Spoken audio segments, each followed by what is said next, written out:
रह जाएगी, तू न रहेगा तेरे बाद रह जाएगी, तू न रहेगा तेरे बाद रह जाएगी। कर्म कमाई तेरी याद रह जाएगी, कर्म कमाई तेरी याद रह जाएगी, तू न रहेगा तेरे बाद रह जाएगी, तू न रहेगा तेरे बाद रह जाएगी।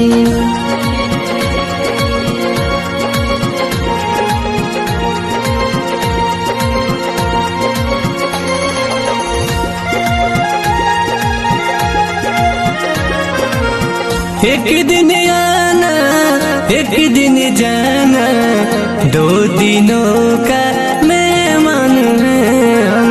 एक दिन आना एक दिन जाना, दो दिनों का मेहमान हैं हम। एक दिन आना एक दिन जाना, दो दिनों का मेहमान हैं हम। एक दिन आना एक दिन जाना, दो दिनों का मेहमान हैं हम। ये जिंदगी का क्या है भरोसा, ये जिंदगी का क्या है भरोसा, चल भी गए तो याद रह जाएगी, चल भी गए तो याद रह जाएगी।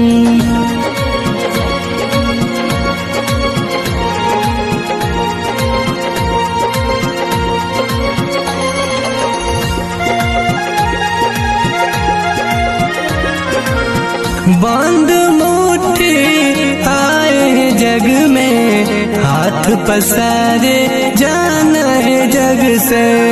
बंद मुट्ठी आए जग से, हाथ पसारे जाना है जग से। बंद मुट्ठी आए जग में, हाथ पसारे जाना है जग से। बंद मुट्ठी आए जग से, हाथ पसारे जाना है जग से।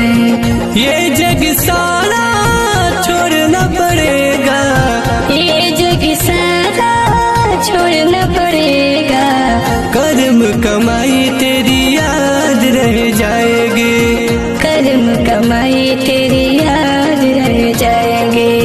कर्म कमाई तेरी याद रह जाएगी, कर्म कमाई तेरी याद रह जाएगी, तू न रहेगा तेरे बाद रह जाएगी, तू न रहेगा तेरे बाद रह जाएगी। कर्म कमाई तेरी याद रह जाएगी, कर्म कमाई तेरी याद रह जाएगी, तू न रहेगा तेरे बाद रह जाएगी, तू न रहेगा तेरे बाद रह जाएगी, तू न रहेगा तेरे बाद रह जाएगी, तू न रहेगा तेरे बाद रह जाएगी।